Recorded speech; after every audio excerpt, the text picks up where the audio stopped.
آگے سورۃ ممتحنہ شروع ہو رہی ہے۔ یا ایھا الذین آمنوا لا تتخذوا عدوی وعدوکم اولیاء تلقون الیہم بالمودۃ وقد کفروا بما جاءکم من الحق یخرجون الرسول وایاکم ان تؤمنوا باللہ ربکم ان کنتم خرجتم جہادا فی سبیلی وابتغاء مرضاتی تصرون الیہم بالمودۃ۔ یہ مدنی ہے، اس میں 13 آیات اور 2 رکوع ہیں۔ اس سورت کا ابتدائی حصہ حضرت حاطب بن ابی بلتہ رضی اللہ تعالیٰ عنہ کے بارے میں نازل ہوا، جنہوں نے مشرکین مکہ کو خفیہ طریقے سے مکہ کی طرف احسان کرنے کے لیے رسول اللہ صلی اللہ علیہ وسلم کی روانگی کی اطلاع دینے کی کوشش کی تھی۔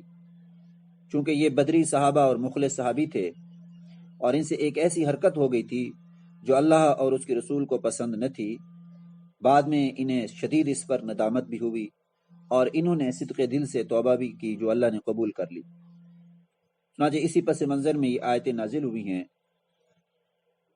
جس میں ایمان والوں کو اللہ نے حکم دیا کہ کفار جو کہ میرے دشمن بھی ہیں اور تمہارے دشمن بھی ہیں انہیں دوست نہ بناؤ۔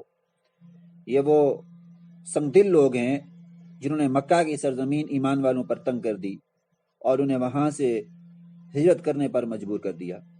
آج بھی ان کے دلوں میں غصے سے ان کے دل آگ بھڑک رہے ہیں اور انہیں مسلمانوں کو دکھ اور نقصان پہنچانے کا جو بھی موقع ہاتھ آتا ہے وہ اسے ضائع نہیں ہونے دیتے، خواہ وہ موقع ہاتھ چلانے کا ہو یا زبان چلانے کا ہو۔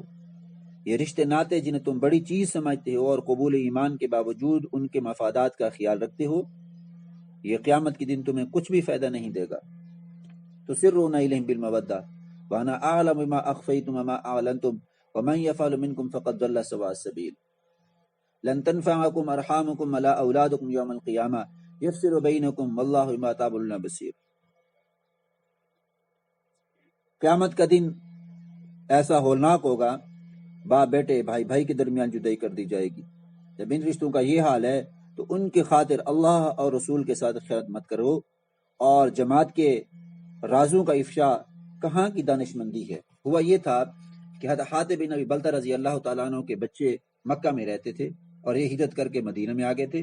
رسول اللہ صلی اللہ علیہ وسلم نے مکہ پر چڑھائی کرنے کے لیے مشورہ کیا اور اس میں جو بڑے بڑے صحابہ تھے اس میں حضرت حاطب بن ابی بلتہ بھی تھے، ان کو بھی بتا دیا۔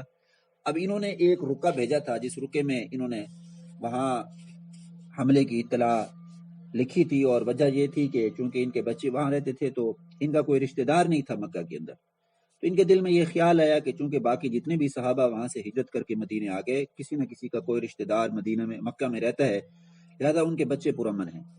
چونکہ میرا کوئی رشتہ دار رہتا نہیں تو میرے بچوں کو مکہ کے کافر اور جو منافق جو ہیں اور مشرک جو ہیں یہ تنگ کریں گے، ماریں گے، لہذا میں ان پر احسان کر دوں تاکہ وہ میرے بچوں کو کچھ نہ کہیں۔ تو اس میں مخلص تھے لیکن غلط حرکت ہو گئی تھی، اس پر اللہ نے سخت تنبیہ کی ہے۔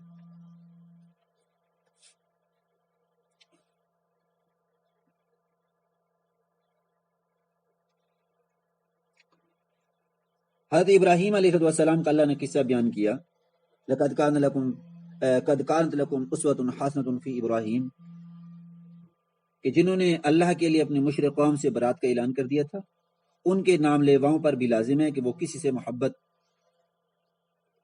محبت کریں تو صرف اللہ کے لیے اور دوری اختیار کریں تو صرف اللہ کے لیے۔ یہ اس لیے کیا کہ جیسے سیدنا ابراہیم علیہ السلام نے اللہ کے لیے محبت لوگوں سے کی، اللہ کے لیے لوگوں سے دوری اختیار کی، فرمایا ایسے ہی تم کرو۔ جب اللہ تعالیٰ نے مسلمانوں کو کفار سے مقاطعے کا حکم دیا تو انہوں نے اس کی تعمیل میں پھر دیر نہیں کی، باپ نے بیٹے سے، بھائی نے بھائی سے تعلق ختم کر دیا۔ یہ ان کے ایمانی دعووں کی سچائی بالکل واضح ہو کر سامنے آ گئی۔ لیکن خونی رشتے اور وطن ایسی چیزیں ہیں کہ ان کی طرف میلان اور ان کی محبت اللہ تعالیٰ نے انسان کی فطرت میں رکھی ہے، چاہے انسان جتنا بھی گھر سے دور ہو جائے، گھر گھر ہوتا ہے، انسان کو محبت جو ہے وہ مجبور کر دیتی ہے۔ اس لیے قرآن ان فطرتی جذبات کا لحاظ رکھتے ہوئے مسلمانوں کو ایک بشارت سناتا ہے اور ایک معاملے کی اجازت دیتا ہے،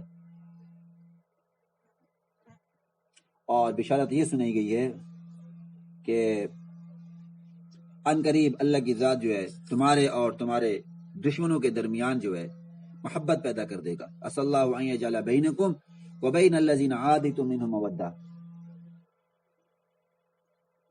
یعنی وہ جو دشمن ہے وہ مسلمان ہو جائیں گے مطلب یہ ہے کہ تم اپنے علاقے کی طرف پھر لوٹ جاؤ گے. یعنی ہو سکتا ہے کہ تمہارے رشتہ دار بھی ایمان قبول کر لیں اور پھر آج کے دشمن کل کے دوست بن جائیں. اور چنانچہ پھر ایسے ہی ہوا.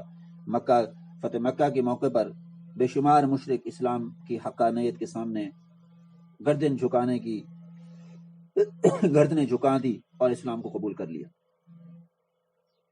اور جس معاملے کی اجازت دی گئی وہ یہ تھا کہ جن لوگوں نے نہ تو قبول ایمان کی وجہ سے تمہارے ساتھ قتال کیا اور نہ ہی تمہیں گھروں سے نکالا، تم ان کے ساتھ حسن سلوک کر سکتے ہو.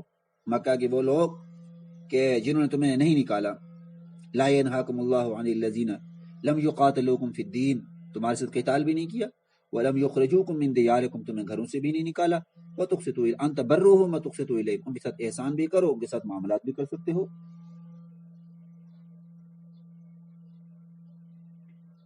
اصل میں اسلام محبت اور سلامتی کا دین ہے.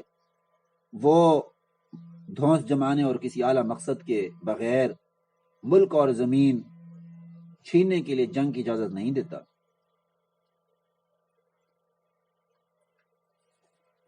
ان آیات کے بعد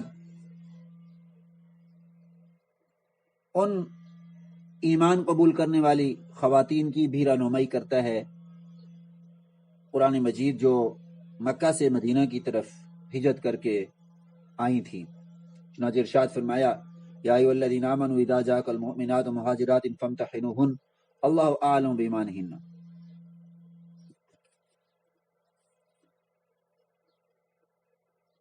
فرمایا کہ جو مکہ سے مدینہ کی طرف ہجرت کر کے آ جائیں ان کے بارے میں یہ حکم ہے کہ ان کا امتحان لے لو اور انہیں اچھی طرح سے جانچ لو کہ آیا واقعی انہوں نے ایمان کی خاطر ہجرت کی ہے.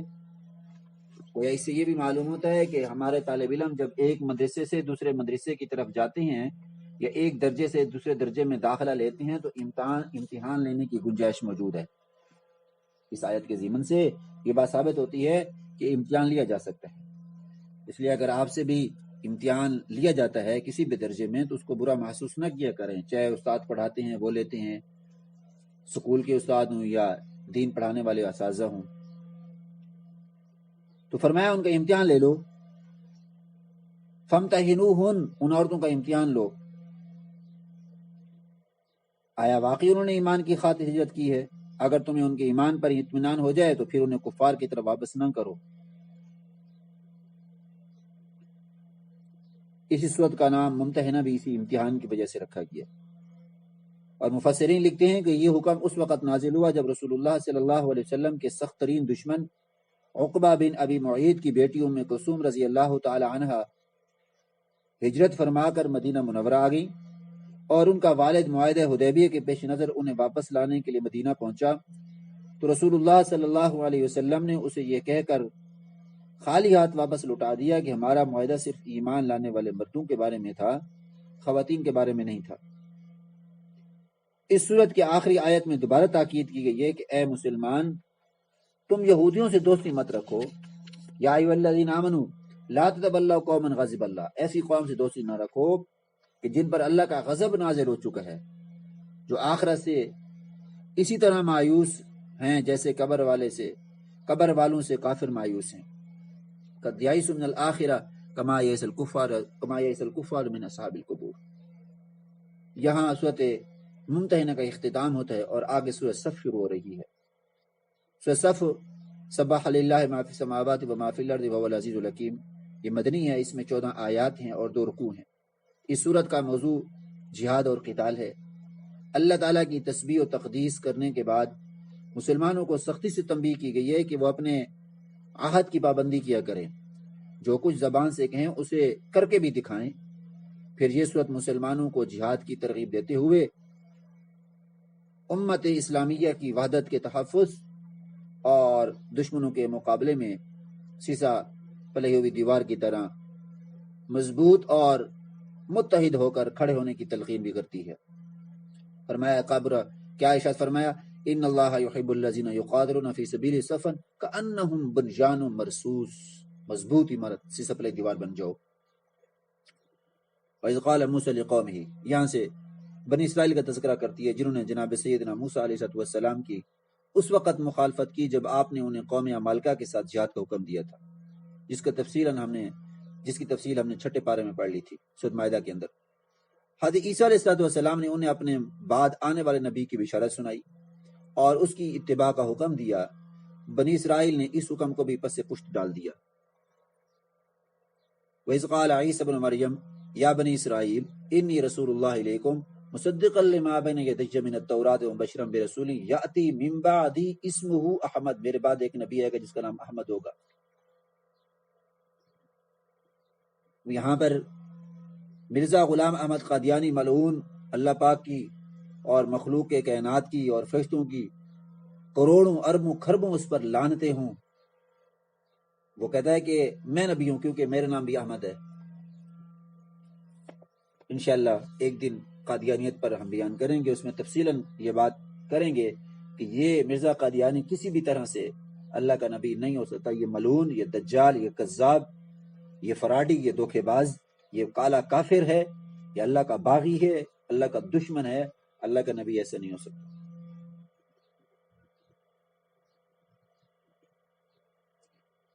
اگلی آیات میں سورۃ صف مسلمانوں کو ایک ایسی تجارت کا دعوت دیتی ہے جس میں خسارے کا کوئی امکان نہیں۔ یا ایھا الذین آمنوا هل ادلکم علی تجارۃ تنجیکم من عذاب الیم، کیونکہ اس تجارت کا دوسرا فریق وہ اللہ ہے جس کے ساتھ معاملہ کرنے والا کبھی نقصان میں نہیں رہتا۔ وہ تجارت کیا ہے؟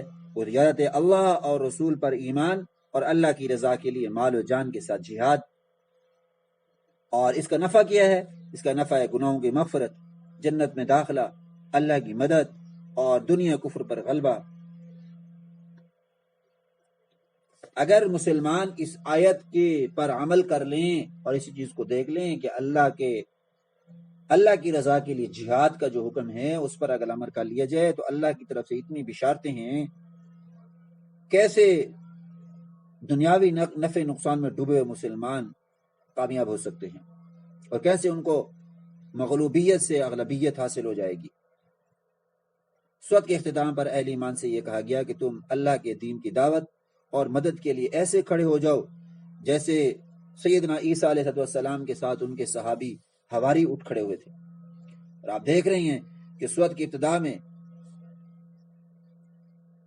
خالی خولی باتیں کرنے اور کھوکھلے نعرے لگانے سے منع کیا گیا۔ یا ایھا الذین آمنوا لم تقولون ما لا تفعلون، اے ایمان والو تم وہ باتیں کیوں کہتے ہو جو تم کر نہیں سکتے ہو۔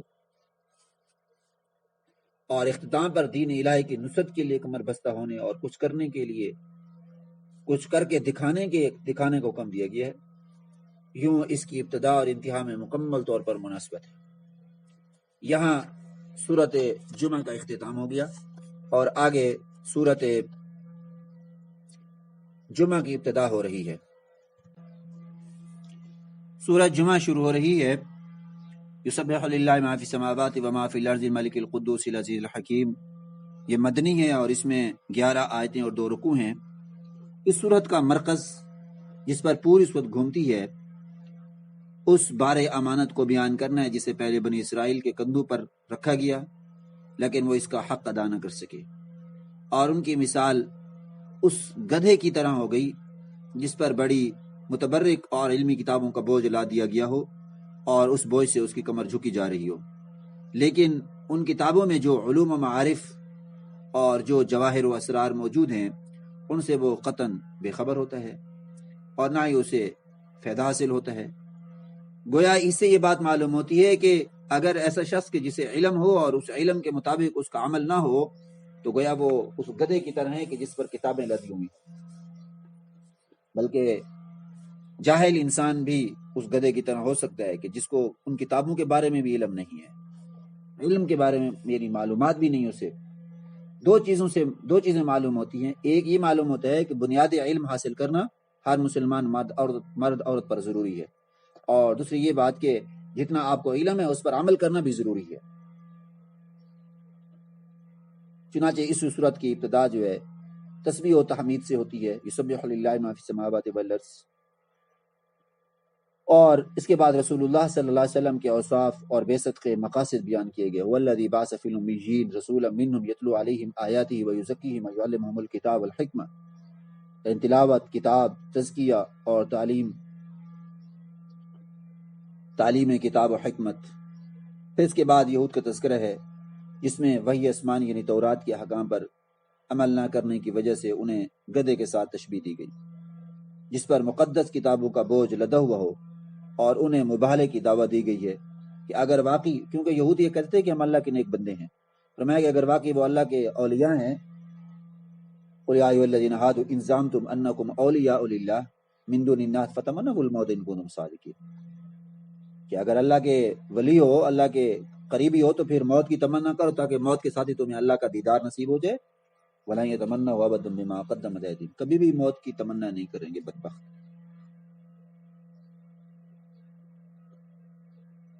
سورت کے اختتام پر مومنین پر نماز جمعہ کی فرضیت کے بیان سے انہیں حکم دیا گیا کہ اذان سنتے ہی ہر قسم کی تجارت اور خرید و فروخت چھوڑ دیا کرو اور اللہ کے ذکر کی طرف دوڑ پڑو، البتہ فارغ ہونے کے بعد انہیں دوبارہ کسب معاش میں لگ جانے کی ضرورت ہے۔ چنانچہ جمعہ کی جب پہلی اذان ہو جائے محلے کی، اس کے بعد مردوں کا جن پر نماز جمعہ فرض ہے، معذورین وغیرہ نہیں ہیں، ان کا کسی بھی ایسے کام میں مصروف ہونا، مثال کے طور پر سوئے رہنا، لڈو کھیلنا، کرکٹ کھیلنا، موبائل دیکھنا، کوئی اور ایسا کام کر، تلاوت کرنا گھر کے اندر، جبکہ جمعہ کی پہلی اذان ہو چکی ہے محلے کی، یہ سخت گناہ کبیرہ ہے۔ فَاسْعَوْا إِلَىٰ ذِكْرِ اللَّهِ وَذَرُوا الْبَيْعَ کے منافی ہے، اس لیے پہلی اذان ہوتے ہی نماز جمعہ کی تیاری شروع کر لی جائے اور فوراً پہنچ جانا چاہیے نماز جمعہ۔ آگے سورۃ منافقون شروع ہو رہی ہے۔ اذا جاءك المنافقون قالوا نشهد انك لرسول اللہ، یہ مدنی ہے، اس میں 11 آیات اور 2 رکوع ہیں۔ اس صورت میں منافقوں کے اخلاق، ان کے جھوٹ اور ان کی دھوکے بازیاں، مسلمانوں کے لیے ان کے بغض اور اناد اور ان کے ظاہر و باطن کے تضاد کو بیان کیا گیا ہے۔ سورت کی ابتدا ہوتی ہے منافقین کے صفات کے بیان سے، جن میں نمایاں ترین صفات جھوٹ، مکر، دھوکہ اور ظاہر و باطن کا تضاد ہے۔ اگر دیکھا جائے تو یہ صفات تو آج مسلمانوں میں بھی ہیں۔ اللہ رب العزت ہمارے حال پر رحم فرمائے اور ان صفات قبیحہ سے ہماری حفاظت فرمائے۔ ان کے دلوں میں کچھ ہوتا تھا اور زبانوں پہ کچھ ہوتا تھا۔ اذا جاءك المنافقون قالوا نشهد انك لرسول الله والله يعلم انك لرسوله والله يشهد ان المنافقين لكاذبون۔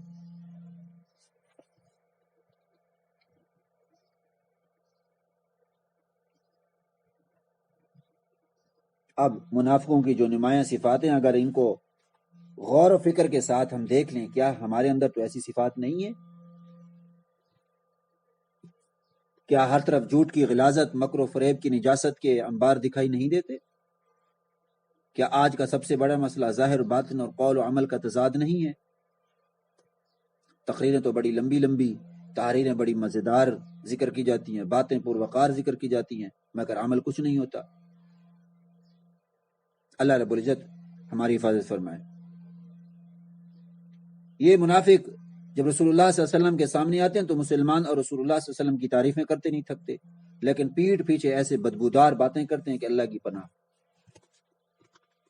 سورت کے اختتام پر مسلمانوں کو سمجھایا گیا کہ کہیں وہ بھی منافقوں کی طرح مال اولاد میں مشغول ہو کر اللہ کے ذکر اور طاعت سے غافل نہ ہو جائیں، اور انہیں ترغیب دی گئی ہے کہ وہ موت کے آنے سے پہلے خرچ کر لیں، ورنہ موت آ جانے کے بعد سوائے حسرت اور پشیمانی کے کچھ باقی نہیں رہے گا۔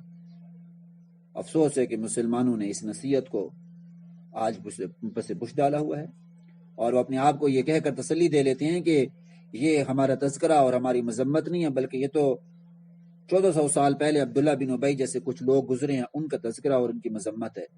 گویا قرآن کی بعض صورتیں اور بعض آیات ایسی ہیں جن کا تعلق آج کے زمانے سے بالکل بھی نہیں ہے، معاذ اللہ سنا معاذ اللہ۔ نہیں، اس قرآن کے اندر جتنے بھی مضامین بیان ہو رہے ہیں، یہ قیامت تک کی انسان کے لیے جو آیا ہے یا جو آ رہے ہیں یا جو ابھی تک نہیں آیا، اس سب کے لیے یہ حکم ہے۔ اللہ رب العزت ان بری صفات سے میری اور آپ کی مکمل طور پر حفاظت فرمائے۔